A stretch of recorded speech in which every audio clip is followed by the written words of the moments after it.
So this video is inspired by my friend Mr. Hoffman.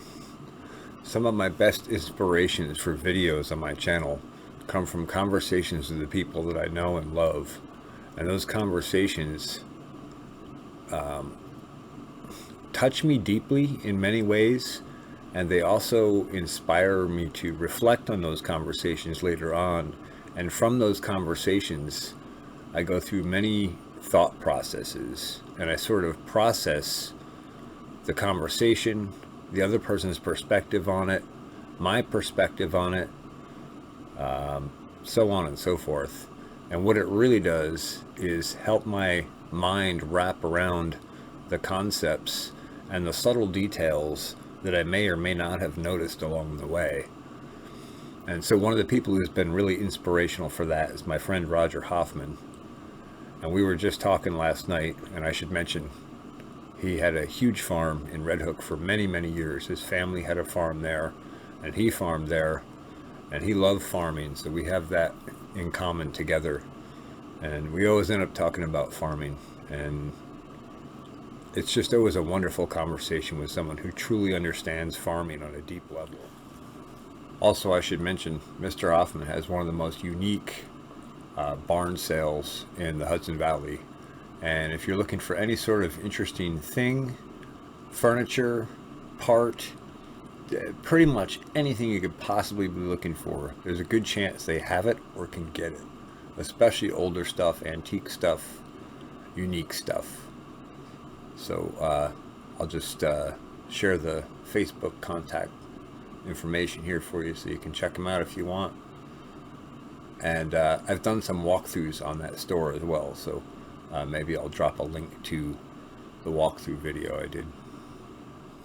And so now that regenerative agriculture is here and farming has changed a bit, it's really cool to have conversations with him and to compare practices that were used in the 70s and 80s and early 90s versus some of the practices that are just starting to be implemented now by people who've been paying close attention to farm health and soil health and yield and quality and regenerative agriculture in general.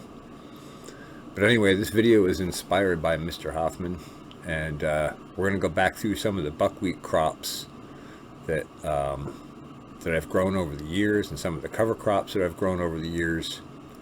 But I thought I would also just provide an opportunity for people here to realize that each of these videos you're seeing here, this is a group of playlists that are on my channel.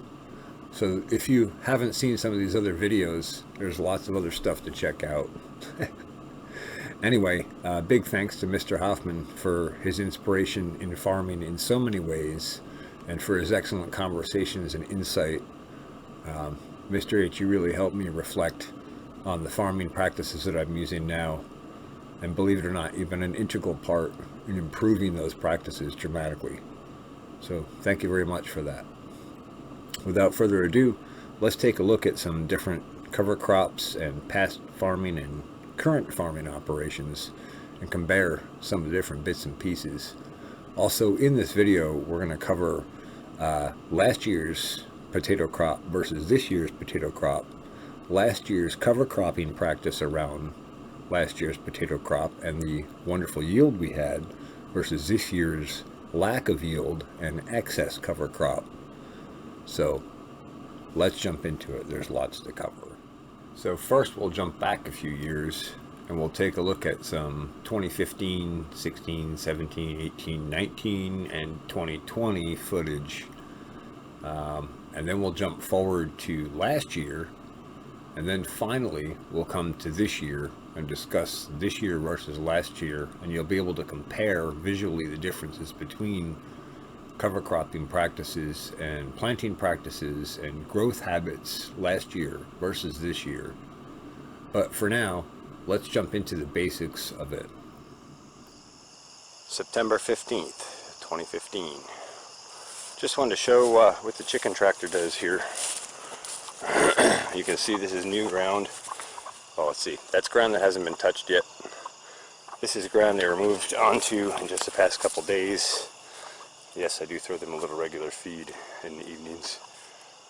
And then this is where they were last, and then this is where they were a couple weeks ago. And I think you can see very definitively where that changes from much higher nutrition to the regular soil that's here. It's a very distinctive difference. And next year I'll be able to show you what the buckwheat did to that soil. Anyway, just a short update, just a quick comparison of how quickly the chicken tractor can build up the fertility in soil. Thanks for watching the Pharmacy Seeds Network.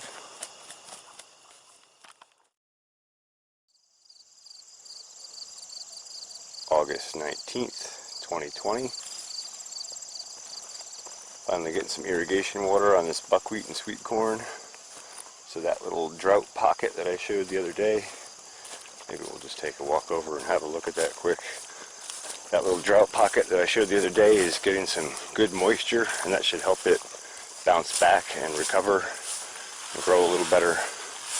With the irrigation, they're already starting to perk up, but you can still see the wilting in here, and you can see how dry the soil was and still kind of is.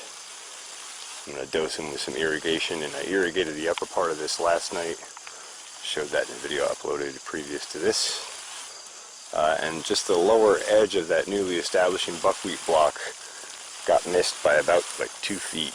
So this will cover that and this, and then we'll move down and I'll be irrigating that new drilled seed in.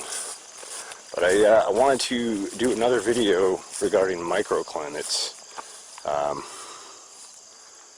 Well, here, we'll go take a look. So here we are down at the main sweet corn blocks. And I was just going along here doing some close observation. I try to do that, I'm trying to make myself do that pretty frequently. It's still really easy to miss things from time to time. Just because, especially when you start planting multiple crops together like this, there's so much going on. It's easy to look right by something and not see it. But the corn is doing really well. The buckwheat's doing really well. I showed the honeybees working in here yesterday when the sun was out, just swarming in here, and many other native and wild pollinators as well. The sunflowers are taking off. They're starting to think about some flowering action. But regarding monitoring your soil and paying attention to subtle cues that the plants are telling you in that soil, I just wanted to point out here, I actually track my grow areas for all the years that I've been working in them. I track what I've been doing on them, and I usually do that through a combination of AutoCAD mapping software and Google Earth. More and more so as the Google Earth Pro tools are getting better, I'm leaning to Google Earth because it just provides that update imagery without a lot of messing around, from capturing that imagery, bringing it over to an AutoCAD program, and then scaling it appropriately to fit my working area. So that's a very handy tool, free to use. Google Earth Pro, just download it and do your thing. Lots of measurement tools on there, area tools, the ability to roll back in aerial photography over time and look at what was going on in different blocks at different years. It's every year, every other year they take imagery, so it's not super, not a super fine gradient of information, but when it comes to farming, it works out pretty well.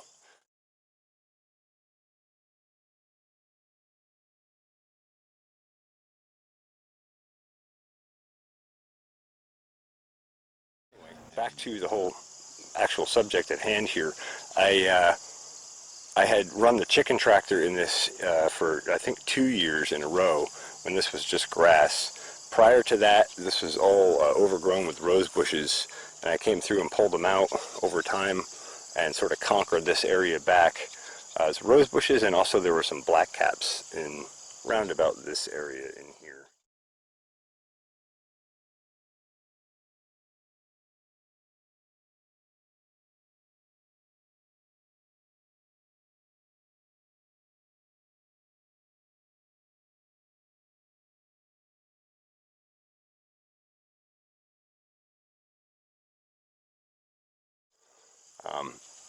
So after the chicken tractor last year, I did a buckwheat cover crop in here, and that worked out reasonably well.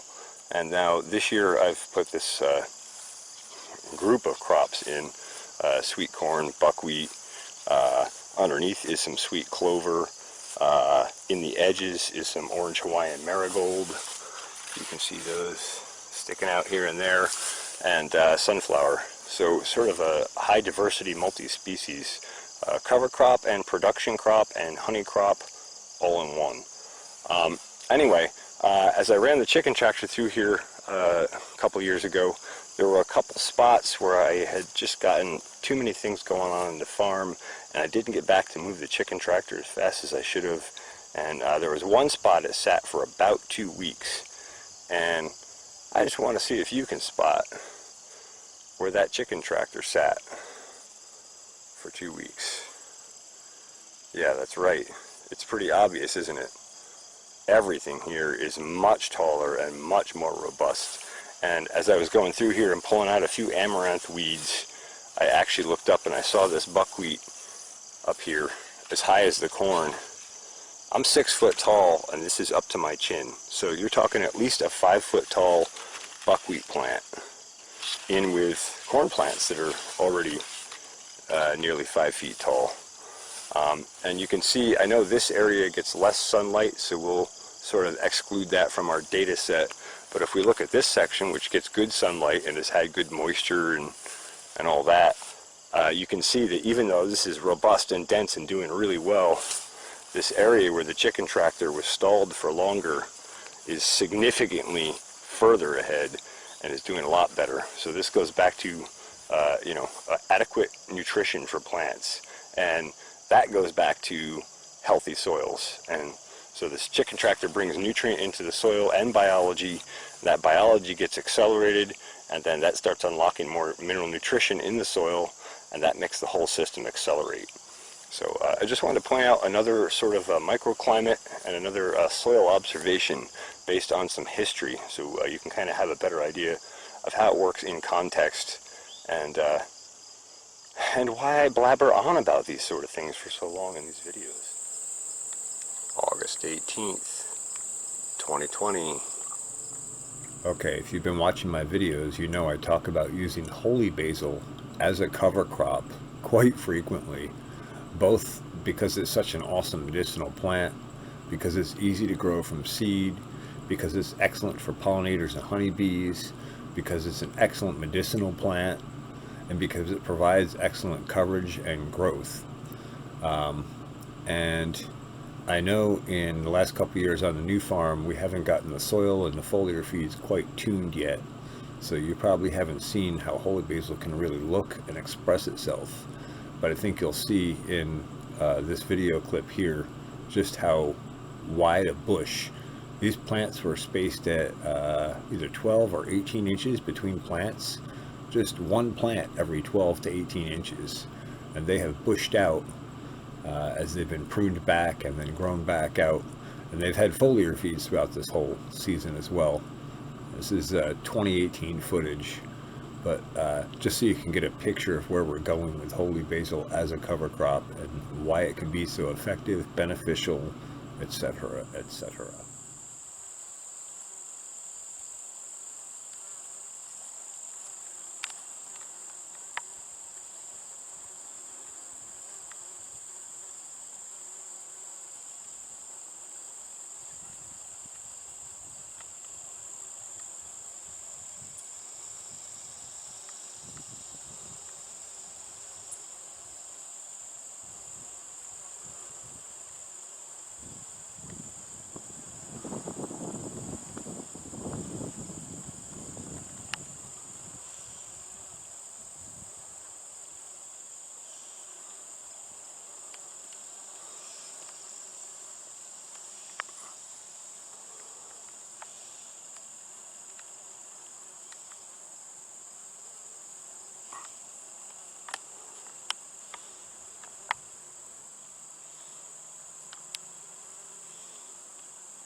And of course, now we'll take a look at the buckwheat and how, just want you to notice how tall that is from over here. That chicken tractor is about 6 feet at the peak, maybe 5.5.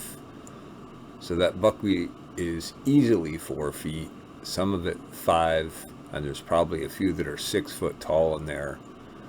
This also has been foliar fed all season, was planted with inoculants, you know, all the proper nutritional and biological setup and care was provided to have cover crops and primary crops grow at this level of health.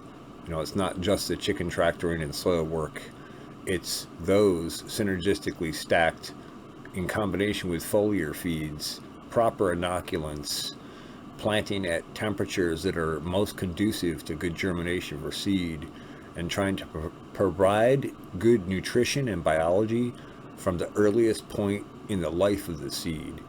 Keeping in mind that epigenetics is a huge factor in this. We take a seed, the genetics, we put it in an environment. That environment dictates how that gene expresses itself. If we put all the nutrients there, we provide plant comfort. We make sure it has enough water and cover and sun and all of those pieces. That's the most efficient that plant can grow, the most efficient it can photosynthesize, the most efficient it can capture energy from sunlight and convert it to soil energy, humic matter, exudates, sugars, and those exudates in the plant, those sugars and complex compounds, polyphenols, those feed the soil biology.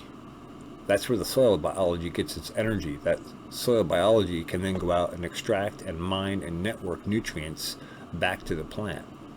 Not only that, but plants actually take bacteria directly into their root structure and strip nutrients out of them and spit them back out. This is fascinating stuff, and most farmers and most growers are unaware of this as of yet. This is new breaking science that's come out in the past couple years. It's really fascinating, and if you understand it thoroughly, it's a very powerful box of tools, or tool set, so to speak, to work with. So without further ado, let's have another look at some buckwheat.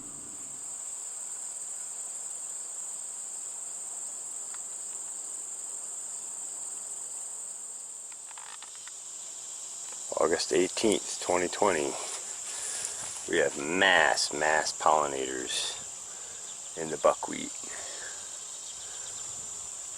There's just honeybees absolutely everywhere in here, as well as wild pollinators. There's even an ant on that one. But look how many honeybees are in here.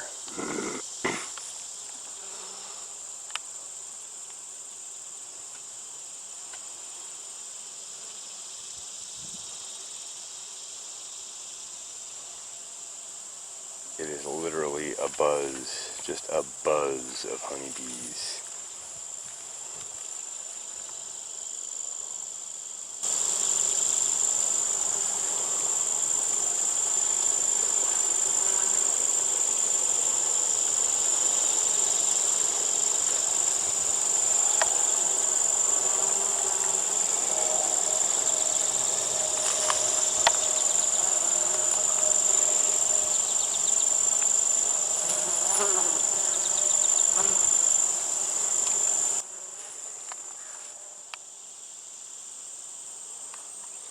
Well, I told you it was going to be loaded with honeybees and buzzing.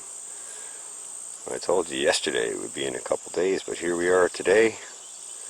The sun is out and the bees are working this buckwheat at a phenomenal rate. It's just buzzing with honeybees.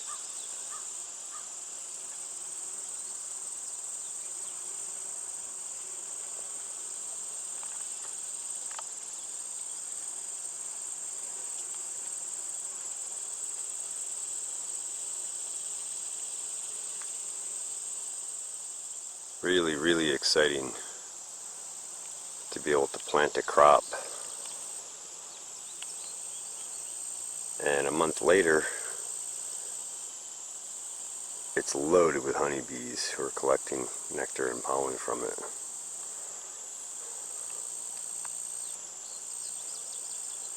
And of course, we're building soil, keeping weeds down. Lots of other functions as well.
August 19th, 2020. Last night, yesterday afternoon, between all the other things I was doing, managed to get out here and get this 3,600 square foot block seeded. I seeded both buckwheat and rye, with at least the theory that the buckwheat will come up, grow, flower, and as frost comes along, when that dies back, the rye will already be established. So we'll maintain a green cover crop on this throughout the winter, and then the spring we'll mow it or roller crimper it or whatever no-till option we can pull off, and plant it into something else. Not sure what yet. This block has been worked for about 5 years in high nutrition, and then it's been left dormant for 2. But I have to say, as I was doing my scratch till in here last night to drill the seed in, this soil cut up really nice. It was pretty soft underneath. That's not typical for the soil on this farm if it hasn't been worked in high nutrition. So sweet corn is ripening on at a fast rate. If you're local to the area and you're looking for some sweet corn, this is regenerative agriculture produced sweet corn. No chemicals or pesticides or sprays. It's excellent stuff. And actually, I think I'm going to share a voicemail that I got last night from a farmer friend of mine. This man has farmed in the Hudson Valley for 40 or 50 years. His family farm was one of the biggest farms in our community for many years. They had a farm stand right on Route 9, and he called last night. I took him a sample of my corn, and he was very impressed with my corn, and I was very honored and touched to get his message praising how great the corn came out. So maybe I'll share that in the end of this video. Anyway, things are rolling along despite obstacles and all that sort of thing. And that's that for now. Hope you found this interesting or informative. Thanks for watching the Pharmacy Seeds Network. Hey there, CJ. I certainly hope you have the right number, since I'm going to extol the virtues of your incredible corn culture. That was absolutely stunning corn. Absolutely perfect in every respect. Right level of maturity, beautiful tapered ears, excellent color. I'm judging that. First place, beautiful, beautiful stuff, having grown a lot of corn over the years and seen it in all shapes, forms, disrepair, repair, and good, bad, and indifferent. That was absolutely amazing corn. I can't wait to eat it. And I'm looking forward to it tonight. Thanks so much, and I look forward to talking to you soon. So now we're going to jump forward to last year, 2024. This is an excerpt from August 21st, 2024. part of the Reboot Agriculture Series from 2024. Basically, a video log of the farm build and progress. And we're going to take a look at, I'll just lay it out here clear up front so you can have good context on what we're doing here. So last year I planted my buckwheat much lighter and later than I did this year as a cover crop surrounding the potatoes. Last year I waited 2 or might have been even 3 weeks before I planted buckwheat, and I didn't plant it super heavy. And I also was a bit more strategic about where I planted. I actually planted by hand. And then we had good timely rains to give it germination and all. But this year, I planted much more densely, and I used the walk behind seeder, and I just broadcast seed into everything. And I seeded the buckwheat and daikon radish in as a cover crop to the potatoes this year immediately after planting, like somewhere between 1 and 3 days after planting the potatoes. So they didn't have a chance to emerge and get a jump start vertically, so to speak, on the cover crops surrounding them this year. Also, I planted much denser. It's my first time working with daikon radish as a cover crop, and I just didn't realize how big those plants would get for such a small amount of seed. So I will dial back my seeding rates dramatically next year, and I will definitely stage at least 2 weeks, if not 3, after planting potatoes, so they get a chance to emerge. They can get a foliar feed or 2 in and get a good advantage vertically, and then they can stay up in that sunlight range and develop large plant structures with large leaves and lots of photosynthetic capacity, like we see here in this 2024 clip. Anyway, that's some context on it all. Well, I have not gotten too many morning shots this year, just due to the way my schedule is run, but I thought I would come up and get a morning shot. And really I want to go up and get a look at the buckwheat as it's in flower and see if we can catch the morning pollinator visit cycle, that 8 to 10 a.m. range. A lot of sugars are transported up in the plants. Yeah, see? There's already honeybees out here working in this buckwheat all over the place. Yeah. So that's awesome. And also, with the sun a little bit different angle and nice and strong, we can really see the health and vigor of these plants as they're growing out. So I just thought I would come up and get a short clip. I have to get back to the office and get back on with CAD work stuff, but just wanted to catch a shot and get a glimpse of the farm in the morning. One downside of not living on the place that you're farming is you don't get to experience all parts of the day unless you can make the time to make a trip up to do so. So this morning I got up extra early just to make that time. And I'm glad I did, because that morning sun feels wonderful. It's great to see the honeybees in here. And it's great to see a different light angle in here. And you can really see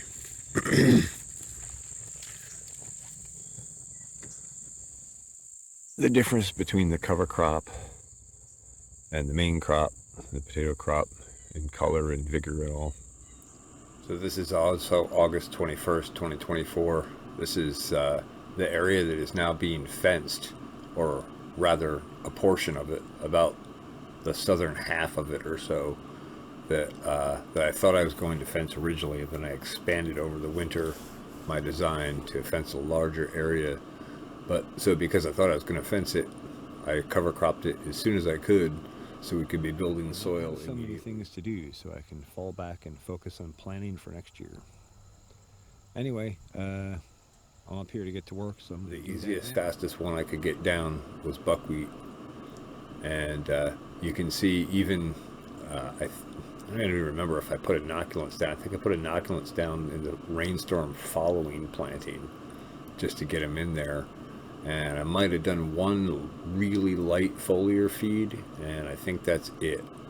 So you can see how accelerated this took off just with the inoculant even a little bit late, probably a week late, maybe a week and a half late, and only one foliar feed. But that foliar feed, if I recall correctly, was done very early, like as they emerged and put out cotyledon leaves. I hit them with a foliar feed. So they had a nutritional boost, a balanced, targeted nutritional boost through foliar feed to accelerate photosynthesis and to unlock soil nutrients immediately as they were emerging. That makes a dramatic difference later on in the plant's life. If you go back and look at some of my other videos, maybe we'll go into it quick. Critical points of influence. I guess we should.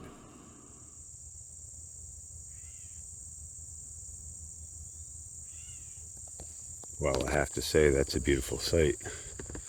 All those flowers opening up.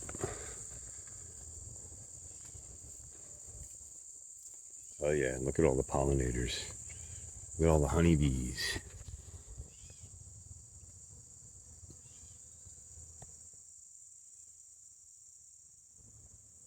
All through this crop.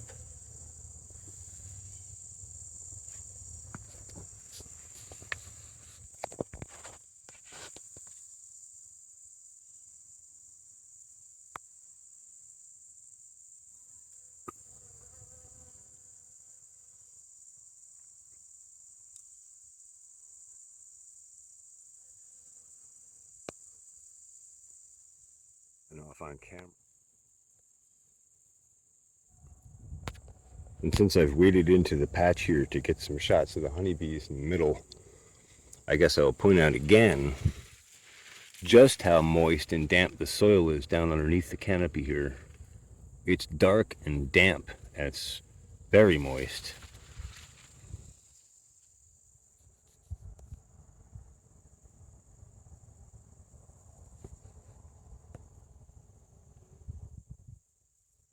With honeybees.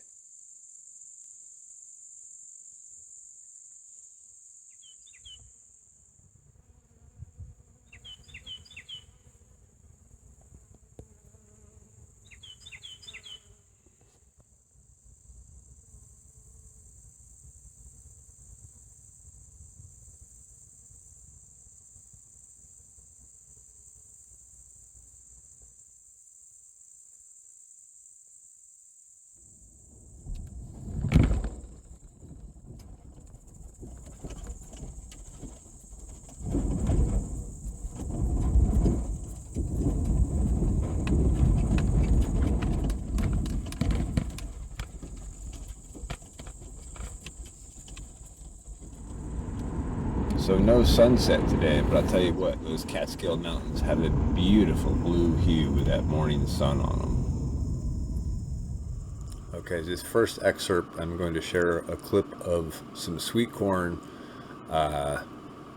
This is when I first really started experimenting with foliar feeds, and especially one called Accelerate, but combined with others for a total targeted foliar feed regimen for my soil, for my crops, for their phase and growth cycle. These things are very important. You have to be targeting the plant's growth cycle correctly, nutritionally correctly, and supporting it correctly. And that's what we're talking about here, critical points of influence. And if you can support it correctly, the earliest, and here's kind of what the example is here in this video clip, is that the earliest critical point of influence you can have to fully support plant health, the better off that plant can do.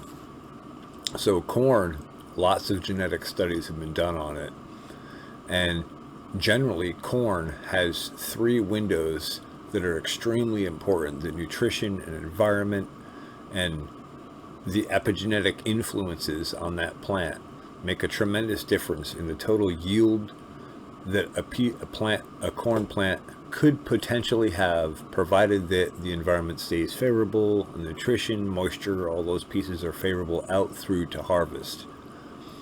But if these windows are missed, it will limit the corn's ability to produce. So, in general, most farmers expect to get about 2 ears of corn per plant.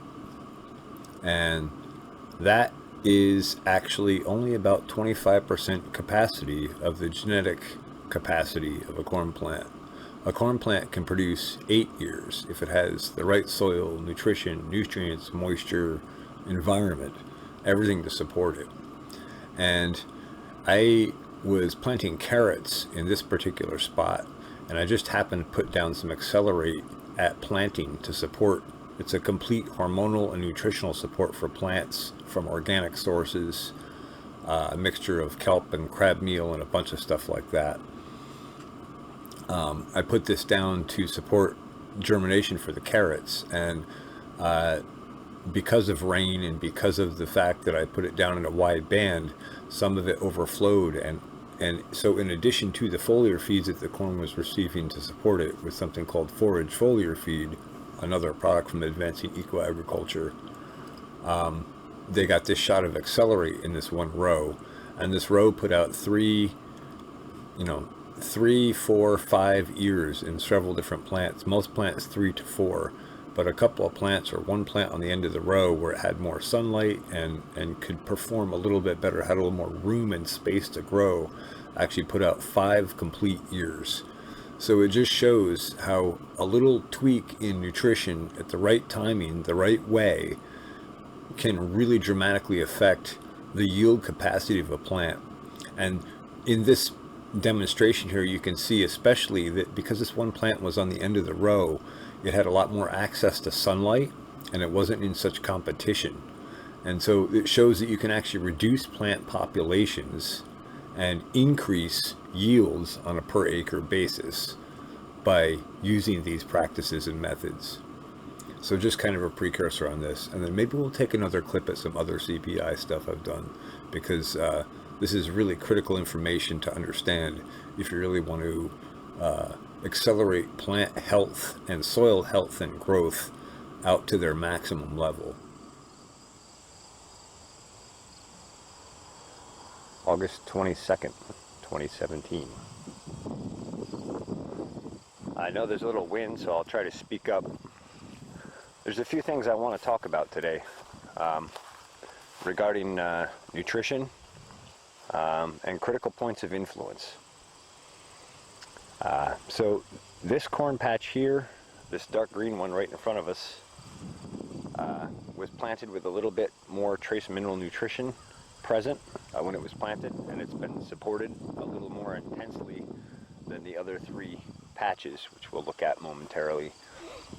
And I just want you to notice how robust it's growing, how thick those stems are, and how dark green that corn is. And it's impressing even me. This stuff is just shot up so fast.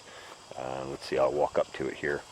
Yeah, it's about chest height or so for me. So it's about 4 feet high, and it hasn't even received its 38-day foliar feed yet. That'll be tomorrow, that'll be due. Anyway, I'm looking forward to seeing how this one does. In part because I know I put it in a much higher nutritional program with complete trace mineral and hormonal nutrition present and complete biology. And I have to say, since I hit this with a foliar drench of a triple inoculant plus a foliar feed, this stuff has just turned dark green. And so I'm very excited to see what happens, and I want to see if maybe we can get more than 2 ears per plant. Maybe we got enough nutrition into this patch to achieve some yield gains in that regard. Anyway, this other one I showed you a week or 2 ago, and it was not doing as well. You can see it's starting to green up, but it definitely is much shorter. It did not get as much nitrogen or nutrition, and so it's a great example of what happens to corn when it isn't under the proper nutrition program. We're still going to fill some decent ears here. They won't be bad, but they won't be the thickness and quality like these will be. These aren't due until October 7th. Anyway, and then there's a really interesting comparison here, because I put in, although a lot of them didn't germinate, I put in a row of cabbage down the middle here, a row of basil, as you can see. There's a row of thyme next to that, and there's a row of carrots over here. And when I put those in right at planting, I put in an inoculant and a foliar drench of a product called Accelerate, which is a complete trace mineral and hormonal nutrition product from Advancing Eco Agriculture. And that product is specifically designed to support good root growth, good plant growth, good flower set, and not just good flower set, but good flower and fruit filling, and to have less abortion or aborted flowers on a given plant. It's more targeted for flowering fruiting crops like tomatoes and apples and cherries and that sort of stuff. Typically it wouldn't be used with corn, and my intent was certainly not to serve the corn with it, although I knew some of it would residually hit it. But so here we go, take a look at what happens. This corn had that Accelerate. I'll have to take a look in the chart, but it was fairly early on in the stage of growth. And so, for example, you can see, I'll step back here, you can see the row right next to the carrots is tremendously darker. It's taller. Its tassels are more filled out. Its leaves are bigger. Its leaves are darker. And it doesn't show deficiencies like some of this other corn does. And then if we look even closer here, for example, we'll take a look at this corn plant. This corn plant has 1, 2, 3, 4, 5, 6 ears of corn on it. Yeah, 6 ears. This is the same variety. This is Incredible Sweet Corn F1 Hybrid. I forget what the company is that sells it, but I bought it from Agway. Unfortunately, it's treated seed, but I'm going to start breeding my own seed and have untreated seed, and then the seed can go in with inoculants and we'll have even better success. Anyway, so all these corn have been taken and fed at the 9 and the 14 and the 38 day foliar feed points, because those are the starting of the critical points of influence.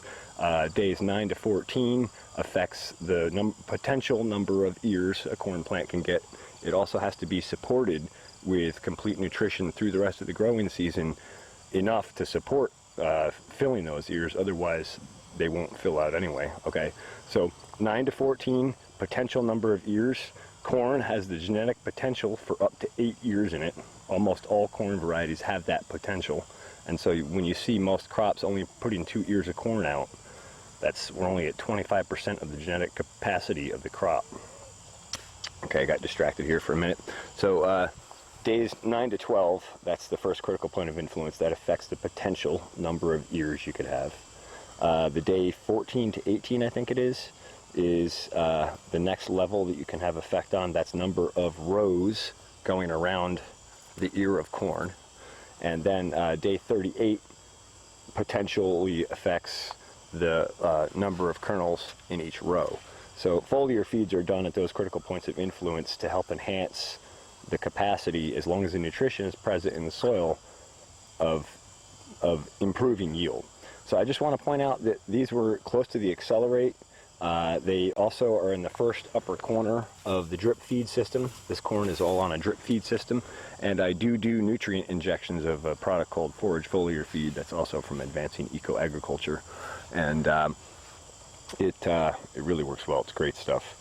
Any leaks that are in the fittings when I do the nutrient injections will tend to come out up here, and also this row will automatically be charged a little bit quicker than with the nutrient than the rows that have to go down the plenum a bit and before they go over.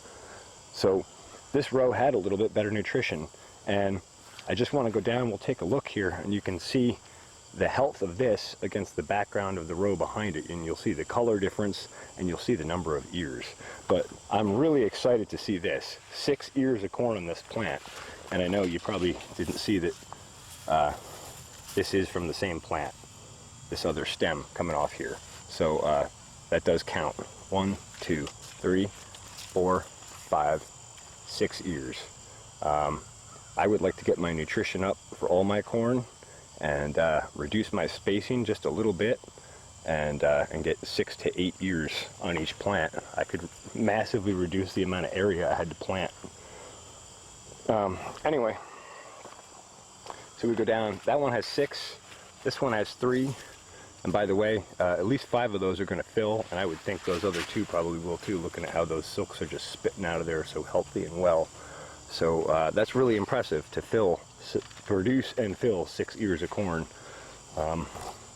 6, 3, this one has 2, this one has 3, 1, 2, 3, 1 on that,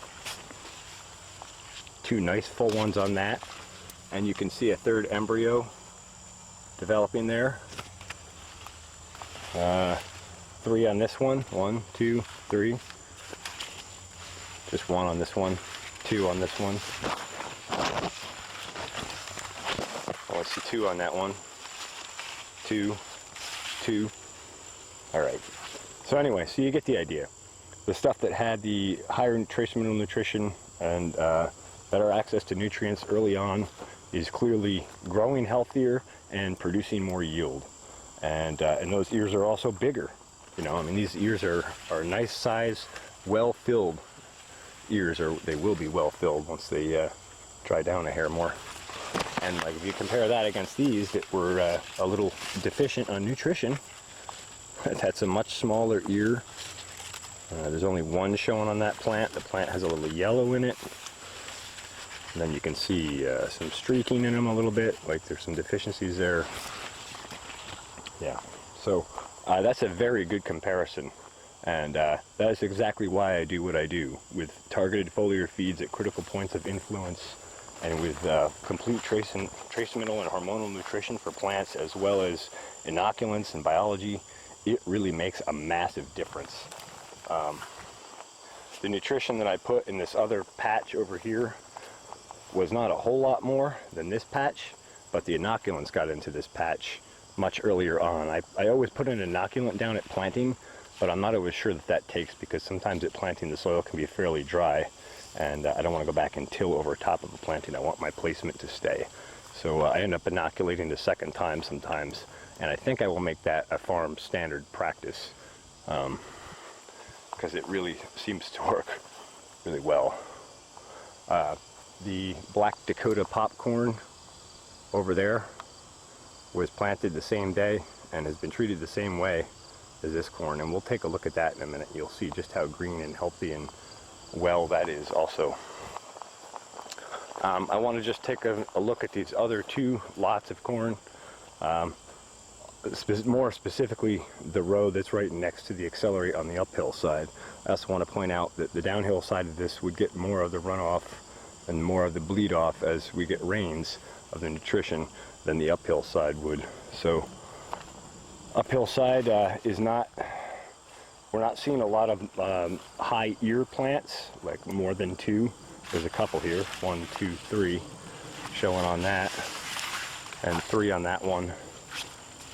But we are seeing a nice large ear size, and they're earlier, they're ready earlier, they're mature earlier.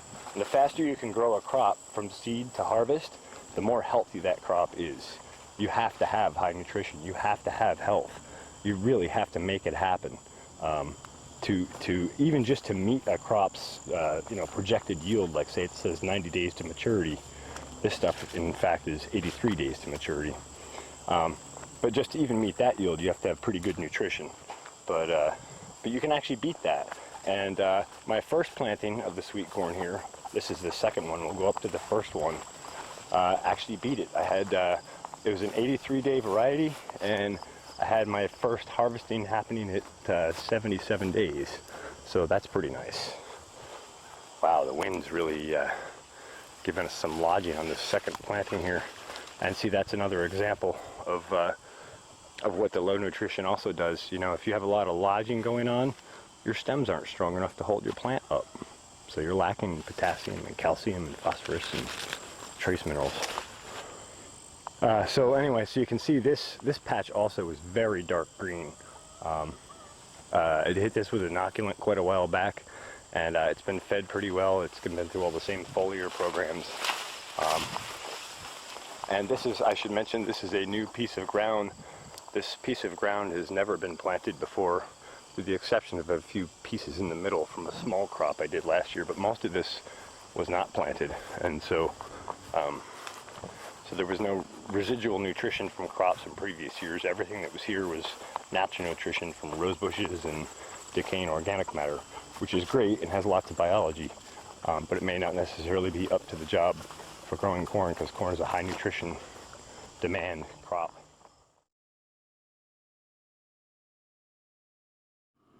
Okay, we've jumped off the diving board. We might as well go for a nice deep dive and swim. We'll take a look at some videos that I did in 2018 on garlic and critical points of influence, just in case you think it's isolated to corn, or isolated to seed, or isolated to a particular variety of plant. It is not. It goes across the board, whether it's an annual plant like corn, or a scion propagated plant like garlic. Garlic is technically scion propagation. It's a living, live plant bulb culture, and it basically is a clone of the mother plant, to some degree. Now, if you've studied clones or scion propagation, in cannabis it's quite frequently discussed, called cloning, and basically you're taking a cutting of the mother plant and making a copy of that. But the thing that people find when they clone plants, and especially if you clone multiple copies across multiple clone generations, in other words, you take a scion cutting of a scion cutting of a scion cutting of a scion cutting, is that the genetics tends to degrade a bit as you go down that line. And even if you don't do that, you'll find over time that through all the work of cloning off of that plant, eventually you will stress those genetics. And it's very difficult to correct that once you've gotten to that point. It's part of why scion propagation can be kind of hit or miss in the cannabis industry. Anyway, that's a whole nother point, but I just thought I would relate it from a perspective some people might understand better. But let's take a look at garlic scion propagation, and we'll have a look at some garlic that I grew in 2017 with foliar feeds and nutritional and hormonal support and biological support and proper mulches and good irrigation. You know, a fantastic environment for garlic to grow in was given to it. And we'll compare it with some stuff that I bought somewhere else or got somewhere else that was not grown under those same circumstances. And it's quite evident as we compare the two. And we'll look at them early season as they're emerging in the springtime, and we'll look at harvest totals in the fall. Well, it's April 20th, 2018, and I just wanted to point out some differences based on nutrition. So there's many different types of garlic in this bed. The upper portion of this bed, I believe the upper 4 rows, make that 5. The upper 5 rows are German white garlic. The bottom 4 and this early portion of this row to that peg are seed that I got from a local chef who hooked me up with some garlic seed. It is seed garlic. He got it at the Garlic Festival in Saugerties, New York. And the following row from that peg out to where it stops is garlic, German white also, but this is seed garlic from garlic that I grew last year. And as you know, if you've been watching my YouTube channel or any of my videos, you know that I use trace mineral nutrition and complete hormonal support, and I grow things in high biology, and I try to really support healthy soil and plant life as a symbiotic process together. So I want to point out the difference here between the size and vigor of the garlic that's only been under my care for 1 generation versus the garlic that hasn't been under my care. And you can see there's a massive difference in leaf size, in leaf darkness, in height, in overall health, and in branching. So that's the kind of effect and amplification you can have on seeds or plants from season to season. If you maintain your own seed supply and continue along with trace mineral nutrition, you can continue to increase yields and vigor and disease and pest resistance. And the better you get at that, the better your plants will come out. So we'll follow these through the season from here out, and we'll see what the difference is come July 20th or so when harvest rolls around. I'll bet you'll see a massive difference in bulb size and in clove size as well. But I just wanted to point out just how critical points of influence really are, and how important trace mineral nutrition and good biology present in and on the soil and in and on the plants that are growing, how important that is.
August 11th, 2018.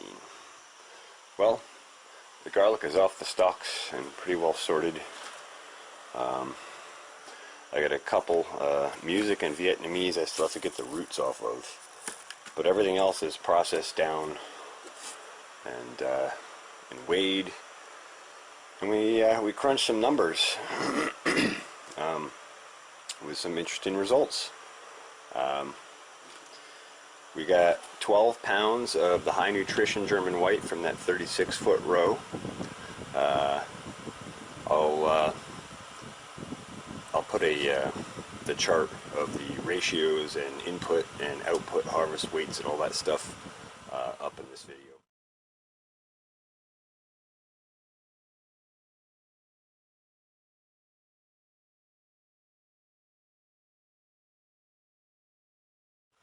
But in general, I'll just go over some things quick here. So 12 pounds of the high nutrition German white from the 36-foot row. The 4 or 5 rows of the Garlic Festival German white seed yielded 36 pounds total. I did not weigh the music or Vietnamese yet because we got to get the roots off, and obviously that would change our weight. The Red Russian did super well this year. Very impressed. I believe we had 4 rows of that in, and we got 53.4 pounds or something like that off of it. And that is some really beautiful stuff. It grew really well.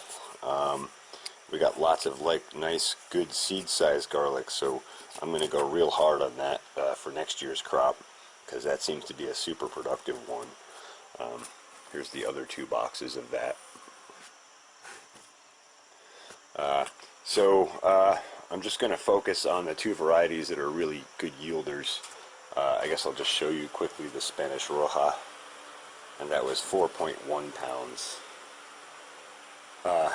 So that was 2 pounds in and 4.1 pounds out. So basically 2X's for what you put in to what you get out.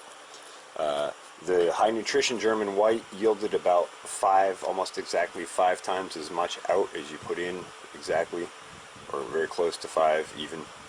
So that was fantastic. The low nutrition German white, I don't remember what the ratio was, and I think it was like 2 to 1. So it performed about the same as Spanish Roja, which is kind of sad given that this did a 5 to 1. And then the Red Russian blew all of these away, even though this was not grown in high nutrition, or at least to my knowledge, last year. That did 5.45 pounds out for every pound planted. So that did really well.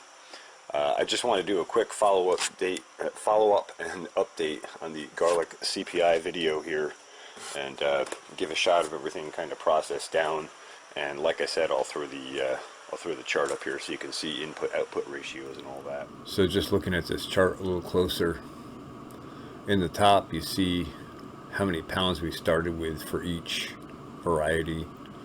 You see how long the row was, or a representation of total row length, and a clove count or a plant population. So I track this stuff very closely just to test this concept out and to see how different varieties of garlic yielded. So you can see in the top chart what we put in, and then in the bottom chart for yield, and you can see what we yielded on the left column under weight, and then what we planted on the next column over under planted pounds, and then you can see the variety or source over the next column, and then source info in the next column, and then that far right column is a ratio of yield versus planted, like X number of pounds in equals X number of pounds out, crunched down based on the planted pounds versus yield weight numbers that you see on those left two columns.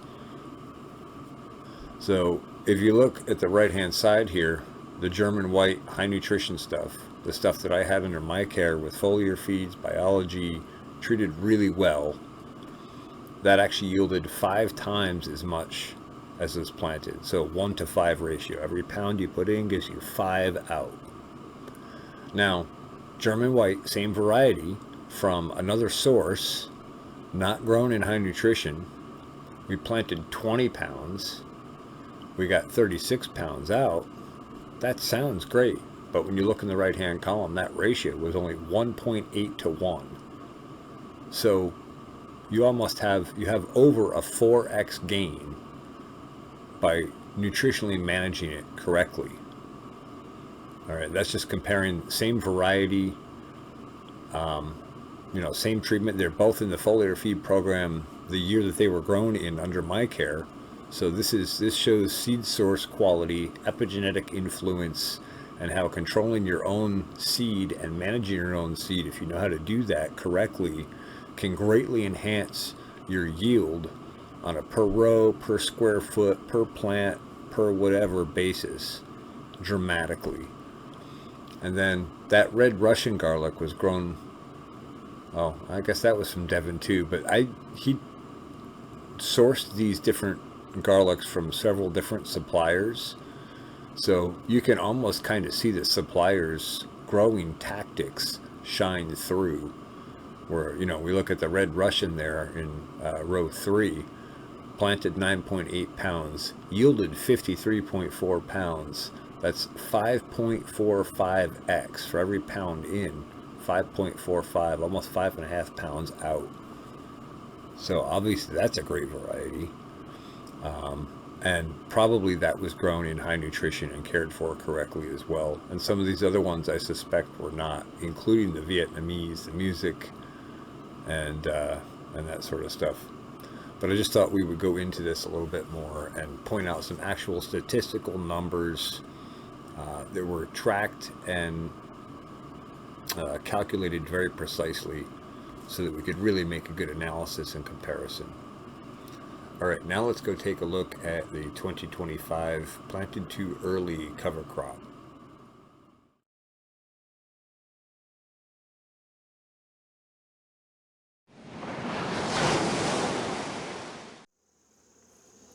Again, I'll try and give you a close-up of that nectar.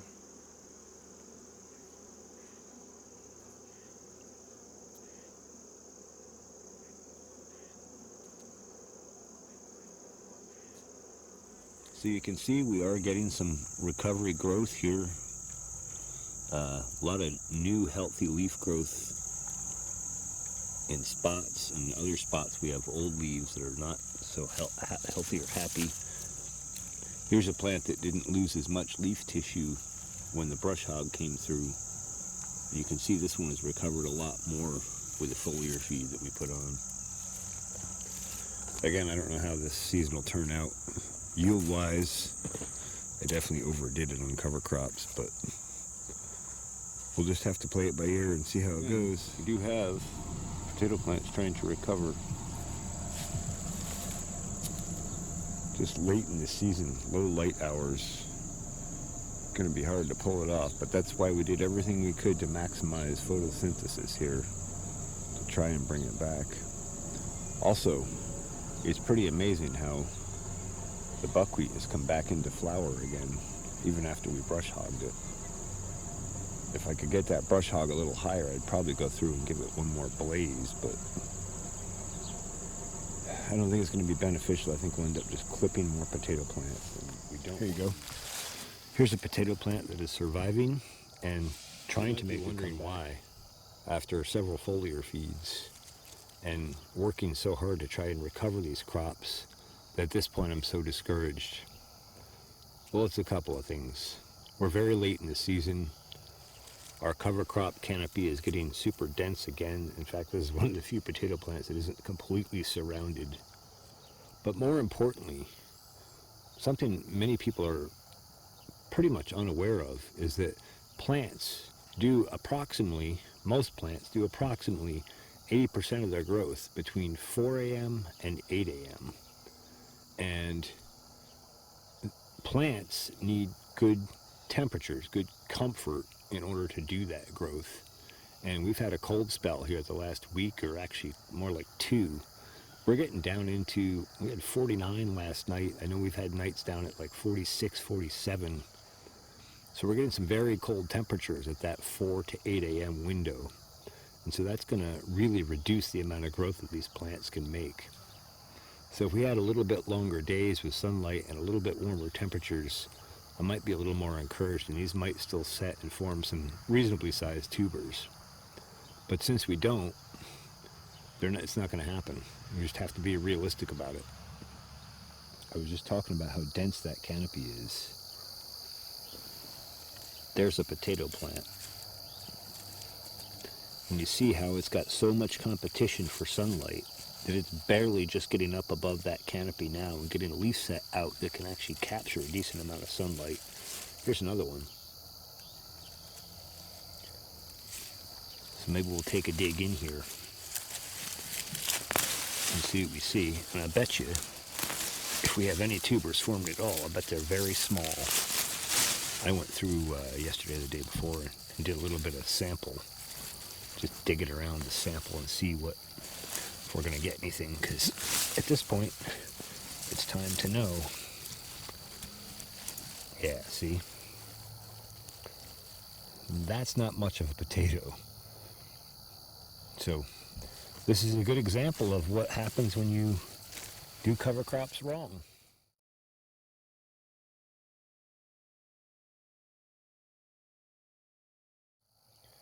And timing is everything in farming. Timing is everything. Timing has to be right. If timing's wrong, things don't do what you want them to do. Now, had I waited about 2 weeks after planting, and had I planted this, especially the daikon radish, but both the daikon radish and buckwheat, significantly less dense, these would have had a really good head start and a good supportive cover crop system. But what I ended up doing was basically causing the equivalent of weed competition with the cover crop. Now, in a lot of ways, that's better than weeds, right? Because these are crops that help us build soils better, and we have species in here that are designed to do particular jobs and tasks. For example, buckwheat is really good at unlocking phosphorus and helping soils that are highly oxidized become more reduced. And daikon radish is a member of the brassica family. And in that, it helps repel nematodes, and it does a bunch of other stuff. And actually, the brassica family is one of the few crops that is not reliant on the same type of bacteria or species of bacteria and fungi as most of the other crops. And it can run pretty independently of those. So it's a great way to build soil when you don't have things set right yet. And a good way to help resist nematodes, so you can get rid of them and not have them affect your other crops later on. So there's a lot of positive stuff that's going on in this cover crop despite my mistakes this year. So here we are down at the purported potato block.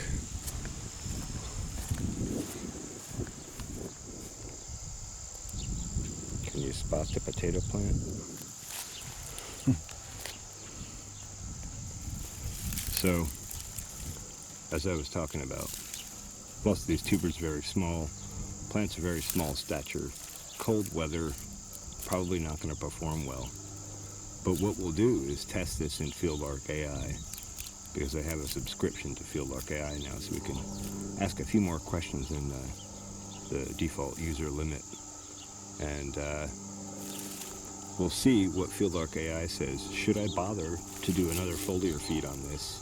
Or should I just treat this block as a cover crop from here forward and assume we're losing all of these and harvest a few if we can? Or should I put another foliar feed down and try and reach for the stars and see if we can still form some tuber size up? And we'll put in all the conditions here. You know, we'll talk about how dry the soil is right now. We haven't had rain in a couple of weeks, I think, now. And, you know, it's hot. It's hot and sunny in the daytime, but pretty cold at night. We don't have great growing temperatures. We'll plug all that in, and then we'll see what FieldArc AI says. And I'll screenshot that for you. Alright, this is my 8th try at recording this. Hopefully we got the capture software straightened out. Today is August 31st. The above foliar feed was completed on August 22nd.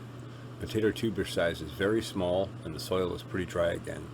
The weather has shifted and is in the mid-40s at night now for the last 2 weeks, with more cold nights expected. No rain in the forecast.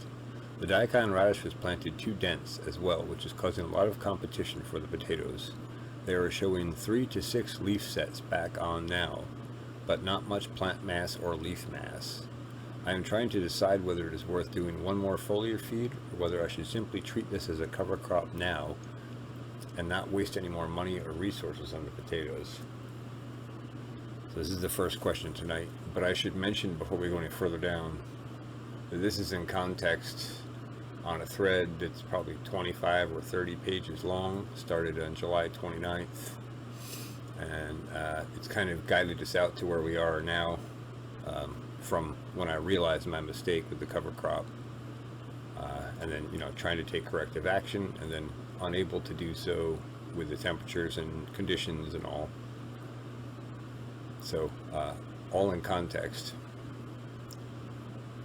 So they say this is a very challenging situation, and I truly appreciate you providing such a clear and detailed picture of your potato crop. Let's break down the situation using ecological first principles to help you make the most informed decision. Current situation analysis. Severely compromised energy flow. Very small tuber size and not much plant or leaf mass. This is the most critical indicator. Potato tubers are essentially storage organs for photosynthates, sugars produced by leaves. With limited leaf mass, the plant's ability to capture solar energy flow and convert it into carbohydrates for tuber bulking is severely restricted. Daikon radish competition, cold nights, multiple living factors compounded together. Weighing options. Option 1, apply one more foliar feed. Likely outcomes, low economic return. Option 2, treat potatoes as a cover crop and shift focus to soil health. Yeah, this is the best option here, because we're going to get all the gains of all the soil work that we've done all season, and that's all we're gonna get out of that crop this season, is building some tremendous soil energy for next year. Not that that's bad. So then at the bottom of a response to a question, they usually offer you 5 options to kind of dive deeper related to the subject. So on this one I did 1 and 3. Best strategies for maximizing or for managing dense daikon radish cover crop to maximize soil benefits while preparing for the next cash crop. And basically they're saying let it go to winter kill, and that'll build soil structure, nutrient cycling, compaction alleviation, enhance microbial decomposition. You could add some rejuvenate, consider a follow-up cover crop if timing allows. And then that's what I was saying, was like, it would be interesting, you know, can I sow some rye into it? I also looked into alternative cover crops. Most of them talk about having to manage timing and cut back or something like that anyway. So I like buckwheat because I'm familiar with it. Doesn't mean I won't add a few other species, but I'd have to be really careful and keep my planting density much lower and stage a little bit later. I think that was my bigger mistake this year. But so then I I was considering it at or around first frost planting winter rye and Austrian winter pea into this block. I want to weigh the benefits rewards between just leaving the daikon radish in for the winter versus planting winter rye and Austrian winter pea. My understanding is AWP needs to be drilled to 3 inches depth in my area to survive our cold winters. This makes it necessary to disc or till in order to plant. Is it sensible to do that, or would it be too late and I'd be better off just leaving the daikon radish? Also, would it make any sense to broadcast winter rye into the daikon radish for a no-till added planting? And it weighs out the options, just leaving these guys. And again, you know, we get all kinds of nutrient release, all kinds of soil building benefits, but you know, when we winter kill, we don't have a living root crop in there still building soil, still keeping microbes alive and that kind of stuff. Option 2, tilling and cutting in. This is the one that stands out of all of this as like the major drawback. And we'll just read what it says. Severe soil disturbance. Disking or tillage is a major disruption. It destroys soil aggregates, severs fungal hyphae, releases significant amounts of sequestered carbon into the atmosphere, and disrupts the established microbial communities. This directly contradicts the principle of optimizing soil disturbance and sets back years of soil building efforts. I'll say that again, and sets back years of soil building efforts. So the last thing we want to do is go backwards. So I think that considering the dry conditions, which they also discuss in here, and all the other conditions around it, our best bet is to try to broadcast some winter rye into it. They talk about maybe having some trouble getting it to catch, but my thought is if I broadcast it in before a rain, I think that there's enough light and enough material on the soil surface from buckwheat, mowback and all that. I definitely see moisture on the surface as I walk down the furrows of those rows. So if I broadcast into that, especially combined with the rain, I think we could get the rye to pop. And then we're not too far away from frost, and once frost happens, all those leaves will drop out and the rye will have the dominant situation. That'll also help us manage weed problems in the spring, and also give us something to break down in the spring. Potentially, depending on how well it catches and how thick it is, maybe even lay down kind of a mulch mat with it. But we'll have to figure out how we would plant through that. But we'll see what we end up with. Either way, this is the FieldArc AI tool that I'm using now. Like I said, I started using this July 29th, and I used up my 10 free questions pretty quick, and I decided to get the subscription for it.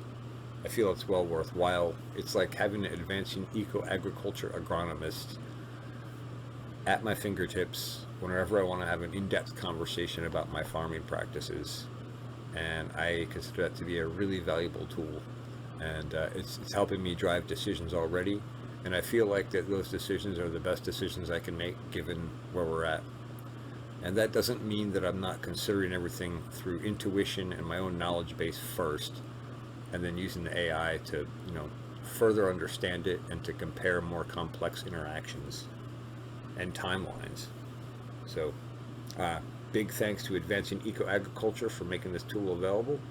And yeah, we'll get back to the rest of the video. Sunday, August 31st, 2025. Man, look at that awesome traffic.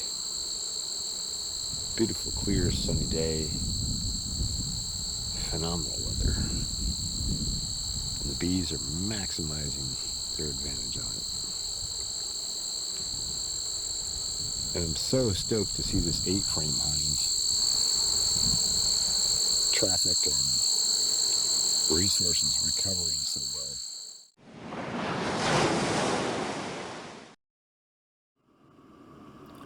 So I started out with this video to be a fairly short video, but it's turned out to be quite a long video. I'm not upset by that. I think I covered a lot of really good information in here, and I hope you find it useful and informative, and hope you'll like if you like this video, and share if you find it useful, and subscribe if you find my content useful. And I'm probably going to make this part 8 of Regenerative Agriculture School, because we kind of did a good overview of a lot of different parts of the working pieces of that machinery, so to speak. The rest of that playlist can be found on my channel under Regenerative Ag School Principles and Practices. So I hope you found this interesting or informative. Mr. Hoffman, thank you very much for the inspiration. Thanks for watching the Pharmacy Seeds Network.